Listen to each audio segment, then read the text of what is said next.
Welcome to episode 451 of the AM/PM podcast. Sourcing is on everybody's mind right now, so they can't get enough of what are the latest tips and strategies. Should I move outside China? Should I not move outside of China? What should I do to get better terms and make more money and make my quality better? That's what we're going to be talking about today with Isaac Hetzroni. Isaac is someone you probably haven't heard of.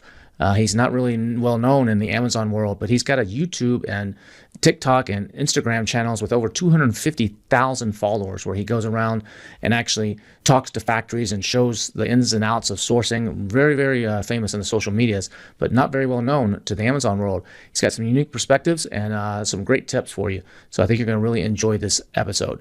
Here is Isaac. Welcome to the AM/PM podcast. Welcome to the AM/PM podcast, where we explore opportunities in e-commerce. We dream big and we discover what's working right now. Plus, this is the podcast where money never sleeps, working around the clock in the AM and the PM. Are you ready for today's episode? I said, are you ready? Let's do this. Here's your host, Kevin King.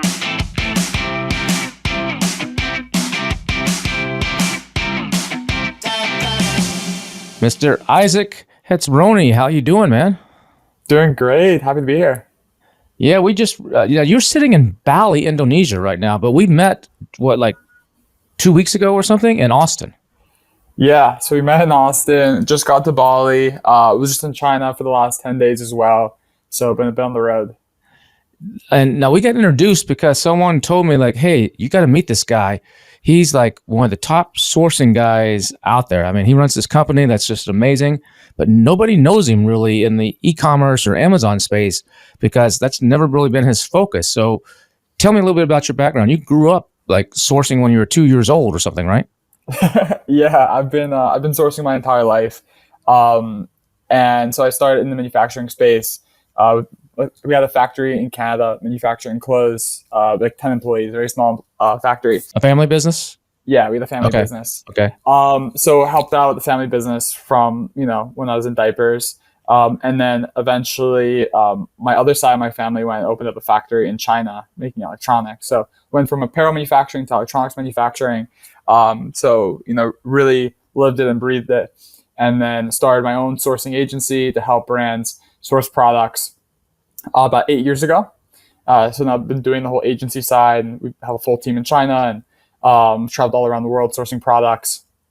And then about 3 years ago, I started my personal brand, which is the sourcing guy on social media, where making content about manufacturing and sourcing. Because what I realized was that I had a very unique upbringing, but for a lot of people, it's very hard to learn the fundamentals of sourcing and learn all the tips. And there's a lot of ways, to mess up. But if you have the right tips and tricks, you typically can reduce your risk of screwing up in China, I'd say by 90, 95%.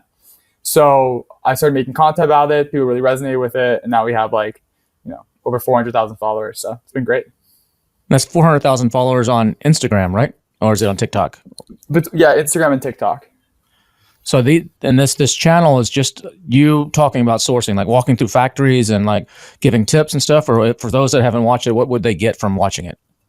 Yeah, so it's a lot of tips and a lot of walking through factories, a lot of interviewing factories, talking about pricing, and really just showcasing, the different intricacies of manufacturing, as well as giving people a real insight. A very popular series we do is how much does it really cost? So people can actually see okay, if I want to go and get into this specific kind of business, how much does it actually cost to manufacture that specific product? What do the margins look like? And that gives people a lot of ideas.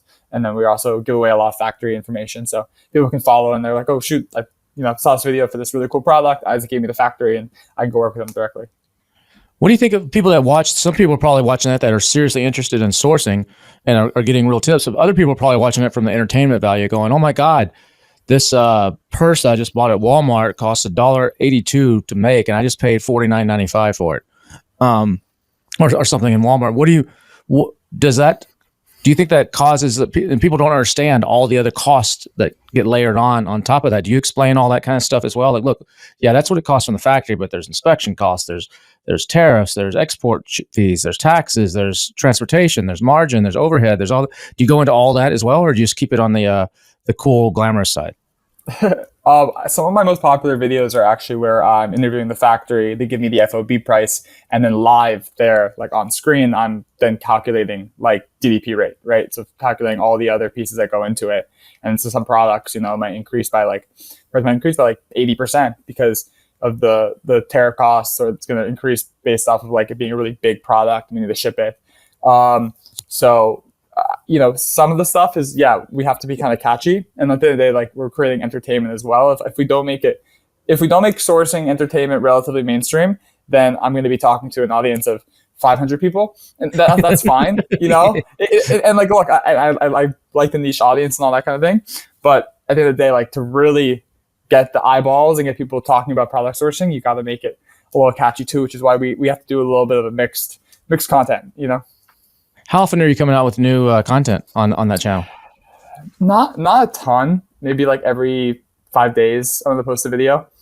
We're That's trying not to focus on like quality over quantity, but we really front load. So we were just in China. We shot probably like 40 short form videos and 6 long form for YouTube in 10 days. So there's we can, like, because most of my day goes to running a sourcing agency. We have to really, really just like pack it in, and then we have content to distribute for like months after that. So you have someone that travels with you that films it, or like a buddy, or like do you have an employee, or you just hire someone local in China?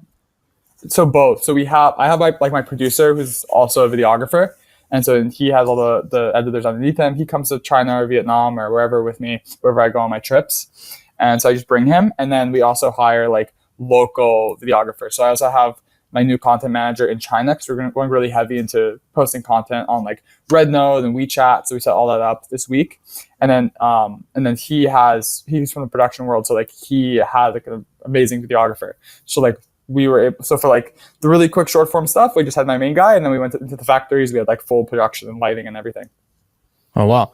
So you said that you started this, you never really planned to do this. And then a couple of years ago, you were speaking with, I think it was Kian, and you said, and he's like, hey, why don't you shoot some video? And you're like, I don't know. And then you decided to do it. And at first it was kind of a little awkward and not so many people watched, but then it just started snowballing. And you've told me that out of this, you've gotten some major clients have come through. Some big brands and stuff have seen you on there. And it's actually working out as a really good money-making tool as well, right? Yeah. It's the best thing I've ever done, like making content, producing content, building a personal brand. And at first it's really tricky to like get it right. And obviously you're nervous. People are going to judge you. You feel cringy, right? But then you just get better and better, just like anything, right? And you start to really enjoy it. And now we just have a ton of fun producing the content. And yeah, it's a fantastic lead source because people, it's very, especially with the handle, the sourcing guy, it's like, okay, this guy sources products. I need help sourcing. Okay, let me hit him up. Does he offer it as a service? Oh, he does. Okay, cool. That's cool. So how old were you the first time you went to China? I think I was 17. Oh, so you didn't go as a younger child, even though your family had stuff there. It was 17 when you first went. Yeah, it was. I was trying for the longest time to like get my dad to come, and there was always something. But then once I finally like was like graduating high school and stuff like that, and I had more time to really dedicate to working on the business, that's when we jumped in on it. And he started bringing me to China and stuff like that. But all before that, I was still like working, I guess, for the factory. So now how have you been to China? Probably 20, 50, 100 times? Been a lot, especially because I was living in Bali the last 3 years, to specifically be close to China. So the convenient part about that was I was able to go and take a quick flight, manage a production, meet with an employee or whatever, and then come right back.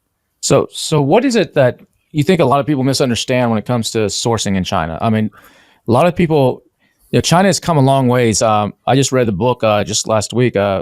Was it one step China or something like that? And they talk about how China has like these 6 pillars of like, all the talk now with tariffs and everything is people are like, oh, you got to get out of China, you got to go to Vietnam, you got to go to Indonesia, you got to go bring it to the United States. And what I think a lot of people don't understand is that that's not really possible in a lot of categories. Either it's a pricing issue, or it's just fundamentally we're not set up for it here. I read some stories that China's got the massive population, they've got the infrastructure, they got all these pockets of areas where you go to Shenzhen and it specializes in electronics and this and this. You go to another area that specializes in this, and the whole infrastructure, all the supply chain is all tightly integrated in there. And then you have the engineering. I mean, we can't get engineers in the United States to run stuff. You got all the engineers. You got a plethora of them. You got all the internet that's changed everything. You got the populations moving to these big cities. You got all these big things that China, it would take the US or some other country 20, 30, 40 years to catch up to. What's your opinion on China as the world's factory, and what people are saying and what you're seeing in your business of people coming to you and saying, hey, we got to get out of here. What are our options? Yeah, for sure. I mean, so what people don't talk about enough is that like China does make some of the highest quality product in the entire world. And people talk a lot about, oh, China quality, like, you know, it's all bad quality, but that's just because like the average product from China is lower quality because the average product on the marketplace is low quality, like across every product that's produced. So when you go and you look at the average product and you see made in China, or a product that breaks and you see made in China, there's a negative view on, okay, China is low quality. But then if you actually go to China or really look into like where the top products are manufactured around the world, like China is the leader because they have all the engineers, they have all the infrastructures, they have their own materials, they have the specialization. They've been doing it for so long, and do anything for so long, you can start getting really, really good at manufacturing certain products. So moving that specialization and expertise to other countries, like, can be very difficult. Like, you know, we've been seeing success in moving to other countries, but a lot of times that's still working with the Chinese factories that are setting up secondary operations, like China Plus One strategies, like outside of China. So it's just Chinese-owned factories in Vietnam and Cambodia and Myanmar and all these places. Now, with that said, there's still really, really good non-Chinese-owned factories around the world, and like we work with lots of amazing factories around the world. Like all I've been doing the last month since tariffs started is like helping people move out of China to these other places. But you have to, like, for the everyday entrepreneur, that's going to be incredibly difficult to execute on, because, you know, China's pretty easy to manufacture in, and which is, again, surprising a lot of people, but like China has built all this infrastructure to make it really seamless and quick with long queues to manufacture. There's a lot of standardization between inspections and certifications and logistics and stuff like that. So when you start moving to other countries, let's say like through LATAM or through South Asia or Africa, you really have to know what you're doing to execute on. So to kind of wrap that thought up, it's really a lot of brands will have a rude awakening when they try moving outside China, when they know that, or when they understand how much more friction there is. Thinking about selling on TikTok Shop? Or maybe you are already in it and you're ready to scale. Unlock all of Helium 10's brand new TikTok Shop tools with our Diamond Plan. Everything from bulk Amazon to TikTok listing conversions to instant Amazon MCF fulfillment. Best of all, you use the code TT10 to get 10% off Diamond for 6 months, even if you've used a coupon before. So go ahead and upgrade and let Helium 10 do all the heavy lifting for you, so you can focus on what really matters. For more info on our new TikTok Shop offerings, visit h10.me/TikTok. I'll see you there. Would you say, are there a few product categories that are almost impossible to move out of China? And on the flip side of that, are there a couple maybe that just come to mind that are easier to move out of China? I'm not saying totally easy, but easier. Yeah. Well, I mean, the easiest is going to be like apparel products, because, you know, every country has been producing apparel for a very long time, for the most part, for their domestic markets. And to train someone on a sewing machine just takes a few weeks. So it's very easy for, you know, third world countries or like emerging countries to go and set up some level of infrastructure for clothing. And, you know, and a lot of companies are building that infrastructure to take advantage of much lower labor costs, which are a fraction of China, because China's pretty expensive nowadays from a labor cost perspective. You know, it could be 7-8 times more expensive than some other countries. So that's like the best category to like easily move out. And a lot of big companies have already moved out of China for those labor benefits. And, you know, especially if you can get the like raw materials from those markets, right? So we're talking, for example, let's say we're going to produce hoodies or t-shirts that are cotton based, right? We can go and produce those in Pakistan, because Pakistan produces tons of cotton. They're an export of cotton. So you can actually produce and mill and then execute the whole product within that region without needing Chinese infrastructure, and produce it way cheaper, like 20-30% cheaper a lot of times. Now, if we're talking about products that have that still touch China, that's the harder part, right? How much of the raw materials, how much of the components are still deriving from China? Even if we're able to go and move the manufacturing out of China, are we really moving manufacturing outside, or are we moving final assembly out? That's the question. How much of the supply chain is still dependent on that? And in a lot of cases, if we're talking, let's say, electronics, like the component. Let's say you're producing an iPhone, like that might have 100 components, so those components have to come from somewhere, and you also need contingencies in your component supply chain, because if you lose one supplier within the product, right, then you can't finish your product. So trying to go and build that entire infrastructure out of China, and have all the component factories out of China is going to take a very long time before we do that. And yes, we're slowly seeing it. Vietnam is building more and more and more. And that's kind of becoming like the new manufacturing hub to an extent. But like, you don't have the size and the labor pool in Vietnam. So it's tricky. I saw some stat. It's just kind of this is not solid, but like as a kind of a rule of thumb, it's a rule of fives. And so if someone is making in the U.S. to do manufacturing jobs, let's just say this is not exact, but the average wage is $30. Divide that by 5, and you have China. So the average wage is $6. Divide that by 5 again, and you have the it's $1.25 or whatever, and you have the average wage in one of these emerging third world countries. And that's kind of like where it's been. China used to be the emerging third world, $1.25, but their society has moved way up, and they have a pretty strong middle class now. And like you said too, when these factories move outside of China, a lot of people don't realize. This hit home to me 5 years ago during the pandemic. I remember hearing the stories about Wuhan, and the virus spreading from Wuhan labs and all this stuff. And I remember that in a lot of the news, one of the biggest hit areas was a part of Italy, northeast Italy. And there's these communities, and there's a documentary, I think on Netflix or something, about the hospitals and all these people dying left and right in Italy. And I was like, why is this one place in Italy this problem? And it hit me.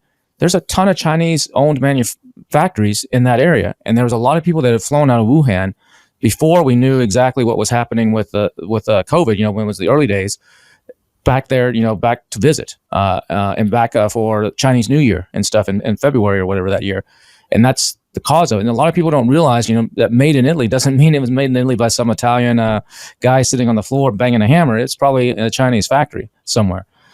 So that global manufacturing has become so global that it's in a lot of countries like the U.S. that used to manufacture a lot just aren't set up for it anymore.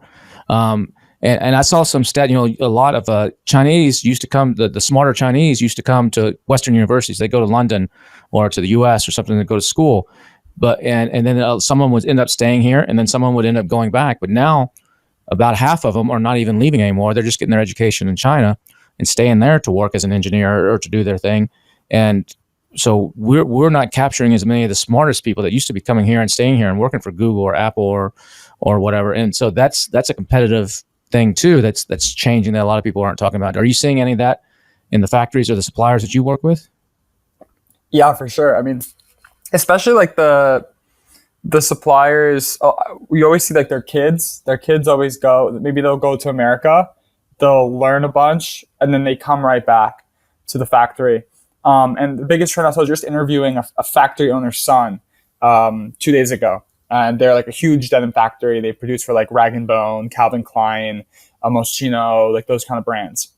And, he was like, yeah, like I went to America, went to college there, learned a ton. And now I learned, and now I can't coming back to China, and I'm implementing like an F2C strategy, right? And I'm like F2C. He's like, yeah, factory to consumer, right? So we're going back, yeah.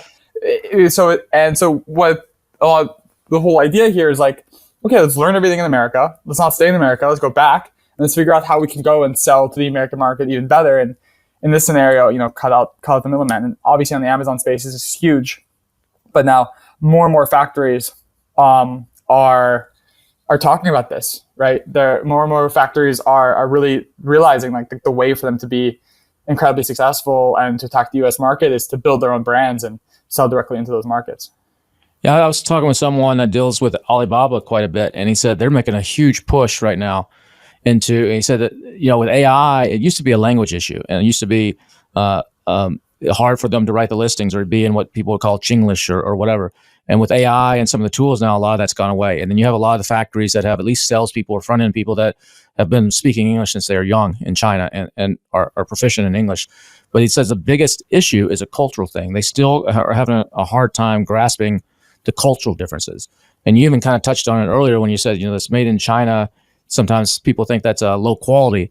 Well, that's a lot of times the quality in the West is acceptable quality for an American is different than acceptable quality for someone in China. I used to make a crepe maker, and I remember the crepe maker. I sent an inspection, and there's some scratches on the side of the crepe. It's on the bottom, so if it's sitting on the counter, you'd never see it. And my factory's like, "What's the big deal here? The thing works. It heats up. It makes crepes. It makes pancakes. Does all the things. What's the big deal?" And I'm like, "No. If someone in the U.S. gets that and buys that, and they're going to return it and saying this is used or whatever." But in their mind, there's nothing wrong. And selling that into the Chinese market might have been okay, but selling it to the West wasn't. Do you see that as well? Where there's almost like two different standards. People could say go to 1688. It's a different pricing than you get on Alibaba, but it's almost like it's a different standard. It's a different type of packaging, or there's some cost cut somewhere. Yeah, I'm happy you brought that up, because obviously a lot of people like making content and all that kind of stuff. They're like, don't use Alibaba, use 1688, and like you're gonna get better pricing. It's like, okay, like yes, but like there probably is a catch to that, because there is very different understanding or like very different quality and expectations for product for China market, which is what 1688 is built for. It's mostly for domestic market and for foreign export.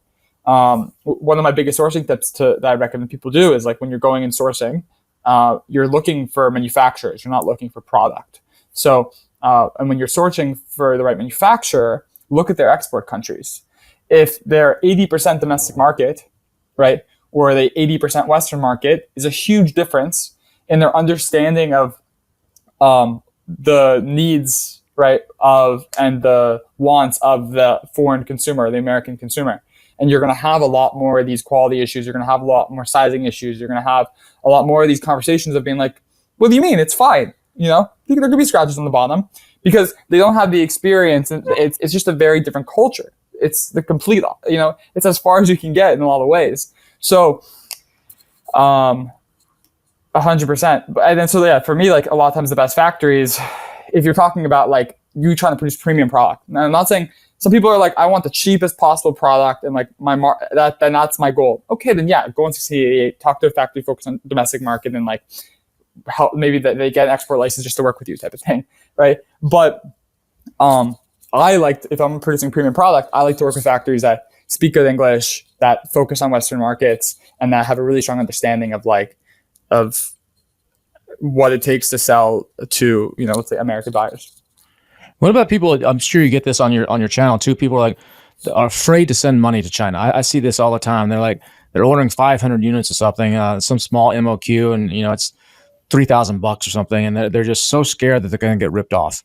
Do you see a lot of that happening? I mean, in my experience, it's very rare. I mean, there's some scammers here and there, but I think a lot of people are just, because they don't understand China. It's the flip, it's the opposite for this side. They've never been there.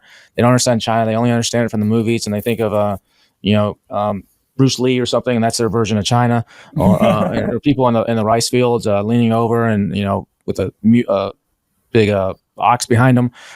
That's their vision of China. Whereas China today is, the big cities especially are way more sophisticated than anything in the United States. From a technological point of view, from how nice they are, there's some amazing stuff in China that most people that have never been there don't realize.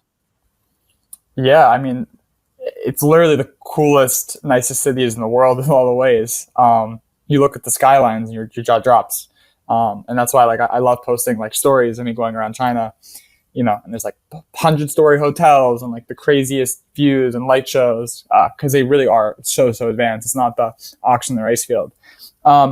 As for sending money to China, yeah, like again, it's where I would say that you should be careful, and I hear people getting scammed, is sending money to non-China, like not China, like sending money to to like a lot of like these like developing countries or South Asian countries, where there is less standardization and infrastructure and stuff like that.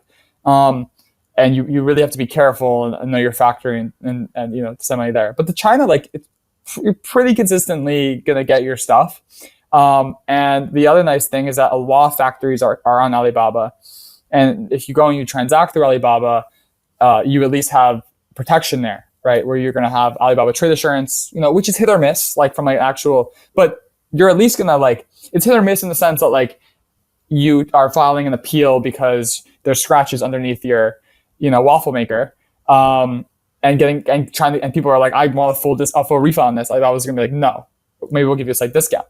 But it does give you the protection of being like, hey, I'm going to send $10,000 to this entity in China, and I'm going to receive some type of good, right?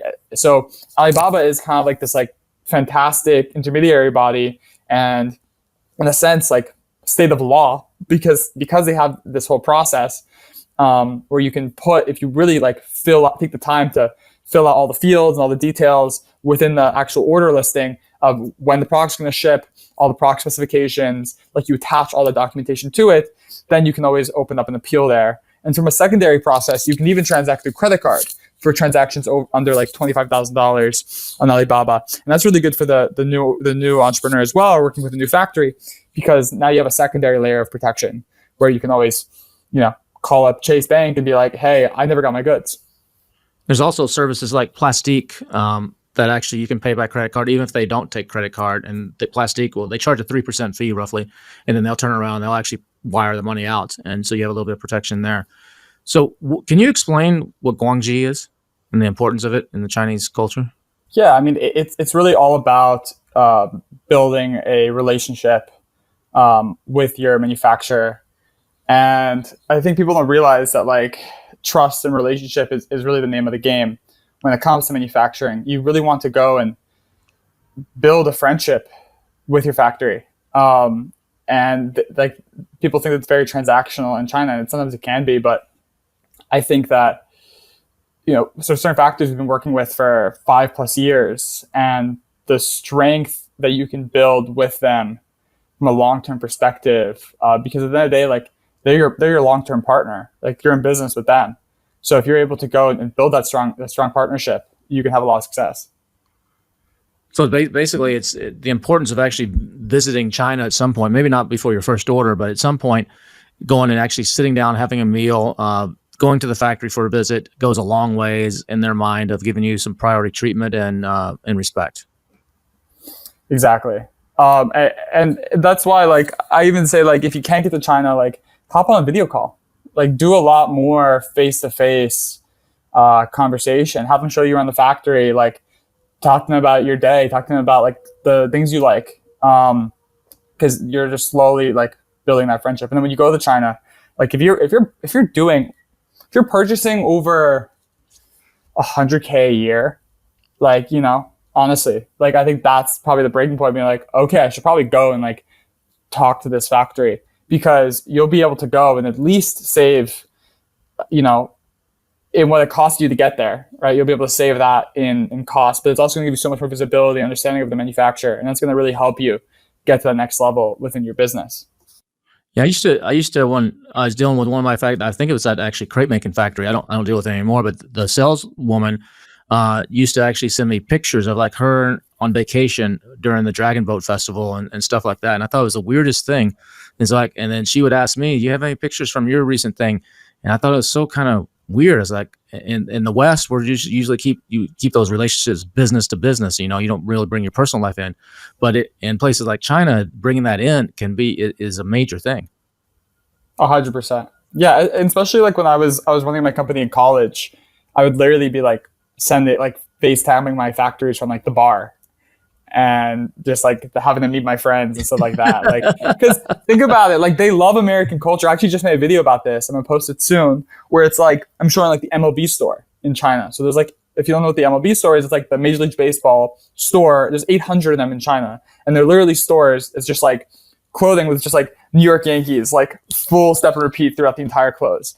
And so I think people think like within this trade war, they're like, oh my God, China hates us, all this stuff. It's like, no, you talk to the average Chinese person and they're going to talk your ear off about American basketball and they're going to love American culture. And, we saw that with like I Show Speed coming to China and all that kind of stuff. So they love any type of view into that. So, if you can go and show them what it's like, for me, like living in a frat house in a college town, that like is like blows their mind. And then it changes things, because then it's like, okay, let's say they screw you over, or like you stop doing business so they can't get the right pricing. Like they're not just losing a customer at this point. Now they're losing their like cool American friend that they eventually want to hang out with when they come to China. Mm-hmm. Do you ever have a lot of your suppliers come to the U.S.? I've had that happen where they come over for like a show in Vegas, and then they don't realize that the people live in Miami, and they think it's just like an hour drive away or something like that. And they're like, "Hey, we're here. You want to meet for dinner?" You're like, "Well, no, that's like a 5.5 hour flight, and a few more things. I can't quite do that." You ever see that happen too, where they just don't quite understand the scope of the size of the U.S. or something? I think it's all about the movies. I mean, bless them, but they, yes, a lot of times they'll be like, great, I'll meet you soon. I'll be in New York next week. And it's like, well, I'm not in New York, but, like I live in Texas, but a lot of times, I mean, I've had like a really strong relationship with factories. Like they'll make a trip out, like they'll come out to Texas or Florida, wherever it is to see us. If we need to have that meeting, but also that's like the benefit of going to the shows, especially if there are shows in Las Vegas or whatever it is at this point, like what we do is like, we have a lot of the factories that we know we're going to work with, and we have our supply chains built out. Trying to meet with them as much as possible is the way to go. And a lot of times I go to these trade shows just to see the suppliers, like not necessarily to find new suppliers. It's really just a way to do as much face-to-face time with the factories. And just, catch up. Because, I mean, at least for me, like, I'm going to be sourcing for the next 50 years. Like, this is all I'm going to be doing. I love it. So my goal is, like, I want to be working with these factories for 50 years and just build these ridiculously strong relationships where, we're really, like, business partners. And, I just know that's going to really pay off in the long run. What is it that you love about it? Why? I mean, when you said that, I'm gonna be doing this for 50 years. You had a little get up in your step and a little smile on your face. Do you love the hunt? Do you love the challenge? Do you love the international business flavor? What is it that's really drives you? It's all of it. I love being in factories. That's one thing. Just like it's the same reason why like people love TikTok, is they love the behind the scenes of how things are made or how things are done. So it's the same idea when you go inside a factory. You're seeing how a product is made. From a young age, I always loved, the arbitrage of selling product and selling, and being like, I can get something for this price. I can hunt for a lower price for this and then sell it at, it's a fundamental business, but like it's to an extreme when you're working directly with a factory. And the international business is just very interesting to me. You go to China, like we're talking about, you go to China for the first time, you think it's going to be oxes and rice fields, and you go in and you see like you walk into Shanghai and you're like, oh my God, this is like the most insane skyline I've ever seen in my entire life. And so when you add all those together, you get a pretty cool job. So when it comes to you're going into these factories and showing, some of the behind the scenes, I would imagine some of these factories are like, no, I don't want you to be showing my factory floor and how we do stuff, because I know like at Canton Fair, if I go to Canton Fair, I've been a couple times, I don't like sourcing at Canton Fair itself.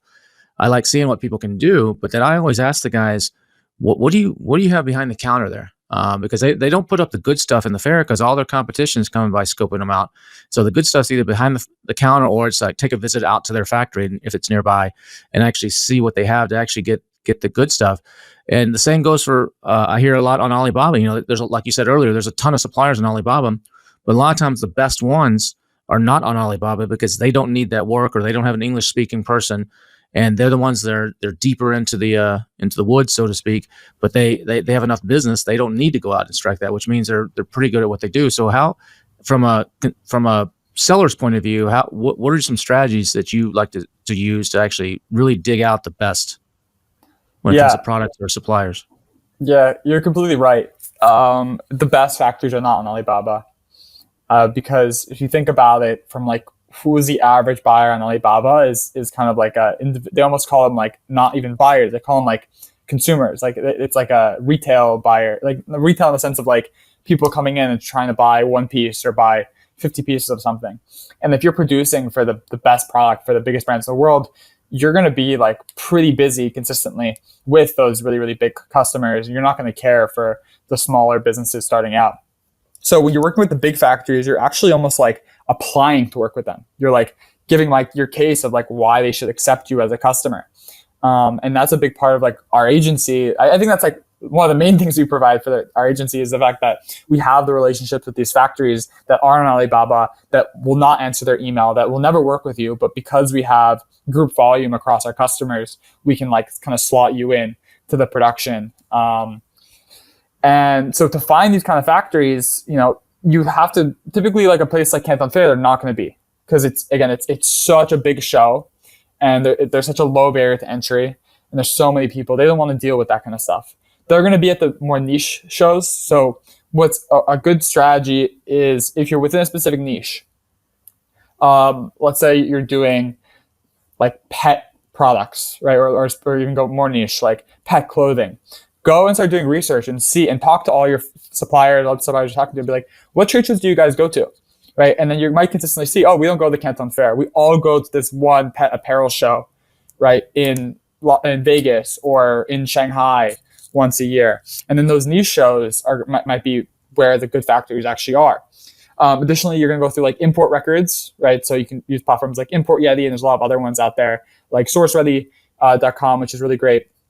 And you can actually go through the import records and see where the top brands are manufacturing their products, because all that's public, right? And then you can reach out to the factories that way. And then you're also right with the trade shows. You go to the shows like a Canton Fair, they're not putting their newest stuff out there because all their competitors are there. They don't want, that exposure into it. So a lot of the factories in the beginning were very hesitant to go and let me film and show it around. But now that I have like the following and they see that I can post a video, like I've had videos where I post one video and the factory gets 5,000 inquiries. Right. Wow. Now that's a lot. It's a lot of small inquiries, but yeah, like 5,000 people will then like go and like inquire to like reach out with them. So they're seeing, okay, this is the way now to go and a way for us to market. And the negative implications of showing the factory is outweighed by the opportunity that comes with it. So now we can actually like charge factories to go and film inside, and that helps pay for our production costs, and it becomes more of like a whole business side. Do they try to control a lot of what you're shooting and really try to just kind of do your pre-edit or the messaging for you, or are you allowed a lot of freedom to just kind of go in there and as long as you're not like slamming them or something, do what you want? That's where it's getting trickier, where it's like if we're getting paid, right, to go and show a factory, then they're like, oh, we want to show this, but we've been sticking pretty strong of being like, look, if you want us to come, we need that creative freedom here.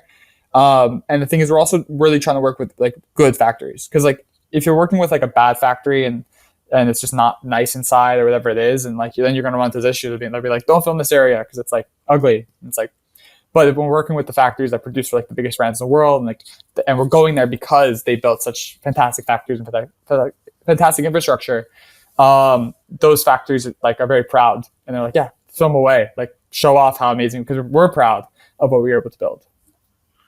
Talk about the value of inspections or having someone. I just heard something the other day that you can actually pay in a lot of Chinese factories or a lot of suppliers or manufacturers. They will pay someone like $500 a week or a month. I forget what. I think it was a week to actually sit in the factory. Like it's like a representative of. For me, it's a Chinese person that speaks the language, but they actually literally like go with their lunch pail to the factory every day and sit there on my behalf, just kind of watching the production line. Is that true? Does that really happen that much? Yeah. So I think my number one tip for sourcing products and dealing with overseas manufacturers is hiring third-party QC and quality control. It's not expensive. Like, yes, it's different if you're hiring full-time and you have people coming. Like, you have to be doing a lot of volume with that factory to have the influence to be like, we're going to have our own private QC person that comes every day. Like, you need to be doing production with them. Production has to be going every day, right? But it's very standardized, it's very expected if you are a professional company to hire a QC agent, third party, to go in. And so like a lot of factories even have like separate third party QC rooms. So that like for your QC people to go with their representative and go through product and test. So how it works is it costs about between $150 and $300 for a man day. And what that means, it's like a day of work. So this person's going to go, you're going to work with an agency, typically, like a QC agency. Then they're going to deploy someone who has expertise within your specific niche of product that's within that geographical area. And because manufacturing in China is focused around geographical areas, that typically lines up. So if you're producing electronics, right, the QC agent is from Shenzhen, so they can just easily get to that factory, work the day, and they're going to go and they're going to follow your specification of the product. You can go and give them all the details of, these are the typical defects that we see. This is our product specifications. This is the testing requirements, all that kind of stuff. And then they're going to go and start testing product. And you can have them go and you can hire enough people where they test every single product in the production floor, or they're going to do, maybe 5% or 10% of the goods and see if they're seeing defects across the manufacturing process. You can have them go at different times. You can have them go, mid-production. You can have them go pre-shipment. You can have them go in and do audits of the factory. So, most powerful thing you can ever do is hire a good QC agency, and have them go and test the product and check the product before it leaves China. Because once it goes and gets to Amazon or gets to your warehouse in the US, it's very difficult to then go and fix the product or get reparations for the issue. Yeah, usually on my POs, I'll actually say there's going to be an inspection. It has to meet these different requirements, of minor defects, major defects, and so on. And if it doesn't, they have to fix the problems, and then they pay for the second inspection for it to pass. And sometimes they'll fight back against that, but usually a good factory is like, no, we'll stand by our work. And then I put in something that if something does get by, because maybe this inspection wasn't as random as it was supposed to be, and they kind of influence that. They knew some stuff coming first off the line wasn't so good, so they kind of moved that around and gave the inspector some boxes from the end. And some stuff does make it through, because it's inevitable. Not everything's going to be exactly perfect. And it makes it through to the U.S. If I get returns in the U.S., I put in my POs that they will replace those or give me a credit or replace those on a future order. And usually a good factory will agree to do that. But what about I've used a factory for 5-6 orders over the last year, never been a problem. They've always passed inspection. So I decide, you know what? I'm going to save my $300 and I'm not going to do an inspection on this 6th order. How big of a mistake is that? I think it's a huge mistake, especially if you see it all the time, though. All the time. You always, you think, okay, no, it's all been good. Everything's going right. But you never know, like, what can happen within that last production and what changes can happen. And, especially if you don't truly understand your bill of materials and like what goes into your product, because sometimes the specific material that you were ordering before is out of stock or whatever it is, or gets more expensive, and the factory is just like, oh, well, we're just going to swap. Like, so if you don't give the exact specifications of like, this is the exact component, like every little, it's exactly. like a zipper. If you don't say this is X% nickel and X% bronze or whatever, they might substitute something out, because to them saving half a cent is major. Versus you look at it as like it's just half a cent, but those little things add up to the functionality and the quality and everything else. So you're completely right. So if you don't lay it out, like I need the YKK zipper and all this kind of stuff, and then they swap it out in the 6th production, and then that can mess up the entire product. Like that's the issue of not hiring the QC. And what we're seeing now is like more lean QC solutions as well for when you like don't need the full inspection. So I've been seeing some QC agencies that do half inspections. So what that means is like they'll do an inspection for like $125 or $150, and they'll give you a half man day and they'll line it up with other productions with other factories nearby. That's been kind of interesting. I've been also seeing this trend of doing like virtual QC. So instead of having a factory agent go, they're going to hop on like a WeChat video and go through product that way. No, I'm not vouching for these methods necessarily, but like if you're really, really tight on cash, there are different ways for you to go and still get some level of checks and quality control to make sure the product's good. But like if you can, and I think you can always afford it. People are like, oh, well, it's such a big part. Like, no, like you have to factor this into your product cost because it's going to cost you way, way more if you don't. So when people are looking to move outside of China, are you seeing it? Vietnam, which is a lot of Chinese-owned factories are moving over there. The same along the coast, or not the coast, the border of Mexico and Texas, for example. There's a lot of Chinese-owned little industrial areas where it's Chinese factories, and they send people over. What are you seeing as probably, if you had to move it out? I know it's product dependent, but just as a general rule of thumb, what are the next up and coming manufacturing centers? Is it Vietnam? Is it Indonesia? Is it Colombia? Is it Turkey? Or I think you might have mentioned something about Africa. There's a lot of stuff going on over there. At one point, what are you seeing? What are your thoughts on that? Well, I think that it depends if we're talking about like smaller niche production or like large scale production. I think if you're like an apparel, easy places to start moving production to. If you're like a smaller brand, are going to be places like a Colombia, like a Turkey, like a Portugal. Where there's already been a lot of this like smaller manufacturing. If we're talking about like what places can like replace China to an extent, it's going to be India based off the population and labor. I think they're still far away from like being at the same quality control and having the same level of infrastructure and producing like that level of product. But India is growing like very, very, very fast. It might be like the fastest growing country. So I'm definitely looking heavily at India in the long term as being that kind of replacement. And Africa is very exciting as well. We're starting to do a lot more manufacturing in places like Egypt, places like Kenya, and Morocco is growing a lot as well. And the benefits of Africa is that there's a lot of like free trade agreements now, so that you can actually there's no duties for majority of African countries into the U.S. Now there's going to be a 10% reciprocal tariff, but saving on the duty cost, sometimes your duty cost can be 30% just from there. So you have the low labor costs, you have a lot of development, you have a lot of Chinese infrastructure that's coming into that there as well, and you have some level of raw materials. So and the low labor cost. So look, there's always opportunity to go and diversify your supply chain. I think every brand should be thinking about diversification, even if it's not, okay, we're going to move out of manufacturing, we're going to set up contingency supply chains, or we're going to start moving 5%, 10% of our manufacturing outside of China. Because you need to start doing this in advance. It's just like getting money from the bank. They always say like get money when you don't need it, right? Like ask for like increased credit lines when business is good.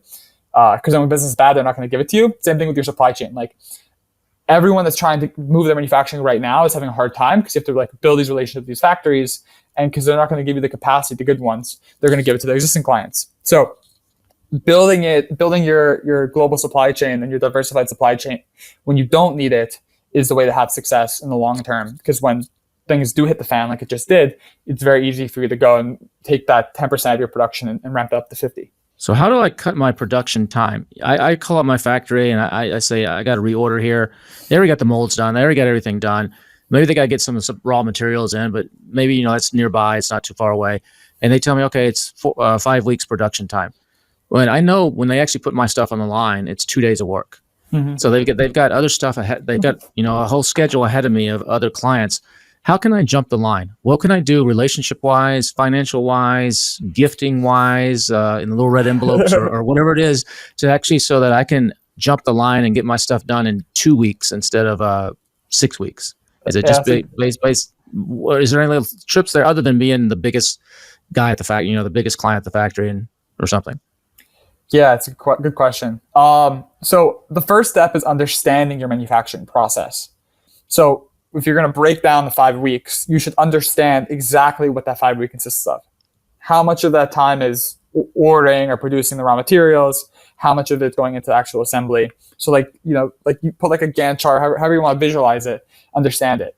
So if you realize that majority of the time that comes into your production is ordering and preparing the fabrics or the raw materials for your product, then an easy way to cut that down is saying, hey, I'm going to give you guys a deposit.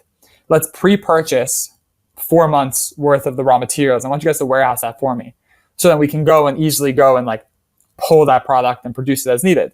Now, the other part of that is also, if we're talking about, let's say like apparel-based products, are you doing custom manufacturing for your fabrics or your raw material, or using stock? Because if they were able to order stock from a supplier versus having to go and custom produce it for you, pulling the stock fabrics is going to be a way faster process, because it might take a month to produce the fabric from scratch versus just being able to order from a wholesaler. So have that conversation with the factory. The next part is going to be giving them a good schedule of when you're going to be placing the orders. So this is something I learned when I was actually managing production at our factory in China, was that the most important part of managing production within the factory is keeping production consistent, because you have a lot of fixed costs when you're manufacturing. So you have all your labor, and so you need to keep it like very flat to an extent, where every month you're doing the same amount of production, because that's how you stay profitable. If you do too much production, you have to pay a lot of overtime, and your factory's kind of in disarray, and you're just like, it's hectic. Yeah, it's profitable, but like, again, the overtime hurts. Versus if you're under that kind of threshold, now you have all your fixed costs, and now you're losing money. So a lot of times we would do projects with clients at a break even, because it meant that we're filling up a production schedule, because that's how important it is to keep production. So if you are able to go and work with your factory and set up a proper plan of saying, every single month or every single 2 months, I'm expecting to buy this amount of product, this is what it looks like, and you set up that plan with them, and you relatively stick to that plan. Yes, there can be variations in saying, look, I told you I was going to order this much, but I need to cut it down, whatever it is. You give them ample time. Now they're able to properly have you on the schedule and slot you. And so they're able to then plan for that, and then they're going to have the raw materials ready, and that's how you're going to go and cut your production time, maybe from 5 weeks down to 2 weeks. And then lastly, yes, money goes a long way. So what that means is think about it like this.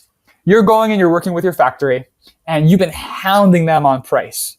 You're just one of those, guys who just every single time it's just push, which is fine. You can negotiate. So let's say they're making a 10% margin on your production. And then new guy comes onto the block, and they're like, look, I need the production. I need this done. And they make a 40% margin or 50% margin on this new guy's production. But the guy's like, look, but I need it done ASAP. I need it done in 3 weeks. What do you think might happen? Well, don't you think that maybe that they're going to go and push your production back a little bit because you're the annoying customer they're making 10% on, because they want to get the project on the 40% margin that has a tighter timeline? Yeah. So offering, well, first off, like having a relationship with the factories is important, so they don't do that. But then offering, hey, look, I'll pay you an extra X amount of dollars, just get this done on time, can go a long way, because then they're going to prioritize your project, and they're going to somehow miraculously work these crazy shifts and get it done. Yeah, I've actually done stuff on my purchase orders where if it's not done by a certain date, I get a discount for every day it's late as well. And that sometimes will motivate, if they'll agree to that, that sometimes will motivate them to meet the targets as well. What do you see happening with AI and sourcing? I don't know if you want to talk about it or not, but there's a new tool that you said you mentioned to me before that's coming out, and there's some other stuff that's happening in the AI. How do you see that influencing sourcing and supply chain? Yeah, for sure. So AI, I think from a sourcing perspective, especially when I first looked at like AI a few years ago, I was like, oh, we're like physical product.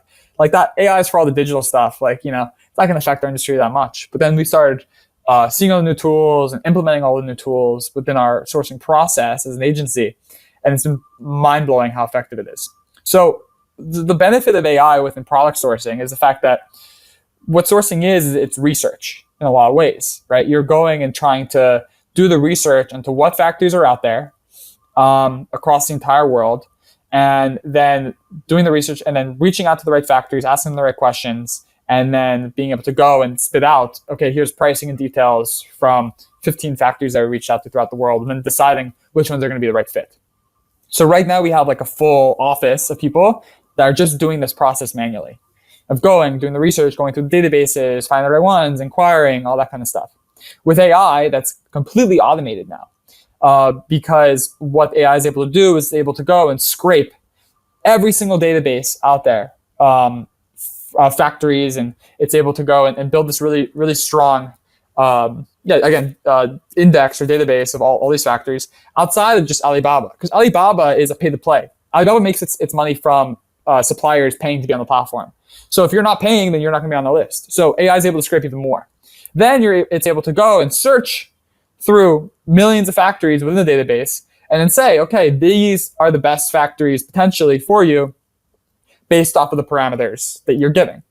And the parameters might be like, I'm looking for this kind of product, these kind of product images, and I want this quality level, and I want a factory that works with these brands, etc. It's able to go. And then the kicker is that it's then able to go and inquire for you. And this is where it's going to get better and better, is then inquire with like an AI agent to then go and reach out to the factories and get all the information. And so it could even talk in a localized language. Maybe it's going to talk in Vietnamese and to the Vietnamese supplier, which might get you even better pricing, right? And then negotiate with it and get all the details and be like, well, what's the MOQ and what certifications do you have?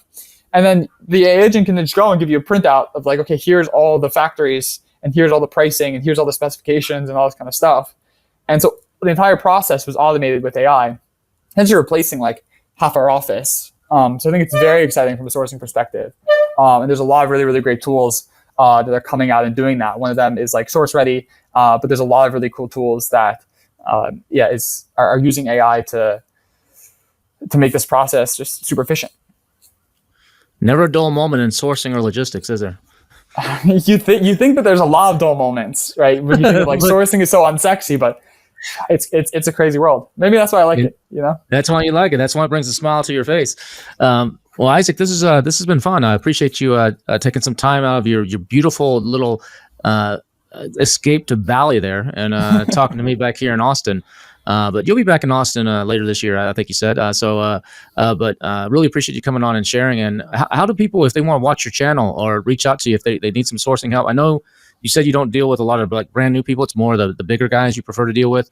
But if they want to reach out, learn more about your company, or maybe hook up with you guys, or even just watch the channel, what's the best ways to do that? Yeah, for sure. I'm just at The Sourcing Guy on Instagram, TikTok, YouTube, all that kind of stuff. So just shoot me a follow there, and you can always just kind of inquire through that. Imprint Genius is our agency, and thesourcingguy.com as well. But ultimately, happy to give as much guidance as possible to everyone trying to get started with their sourcing journey, or if you're already doing tens of millions of dollars, maybe we can help you as well. Awesome. Well, thanks, Isaac. I appreciate you coming on, man. Yeah, thanks for having me. Cheers, man. Things I've been saying for years is the money is made in the sourcing, not in the selling. And hopefully you understood a little bit of that from what Isaac was saying. Sourcing is, it brings a smile to his face, but it's one of the least glamorous spots or least sexy things to do when it comes to selling products. But it's one of the most important. And there's a lot of ins and outs you got to understand there, a lot of little nuances that can make a huge, huge difference. Hopefully you got a lot out of this episode. Something else you can get a lot out of if you subscribe to my newsletter, $billion Sellers, billiondollarsellers.com. It's free. Every Monday and Thursday, a brand new edition comes out, totally free. Lots of tips and strategies and news about what's happening in the Amazon world. I think you'll really like it. So head to billiondollarsellers.com and sign up for that. We'll be back again next Thursday with another brand new episode of the AM/PM podcast. And remember, value is not what you think it is. It's what your customers believe it is. It's not what you think it is. Value is what your customers believe it is. See you again next week.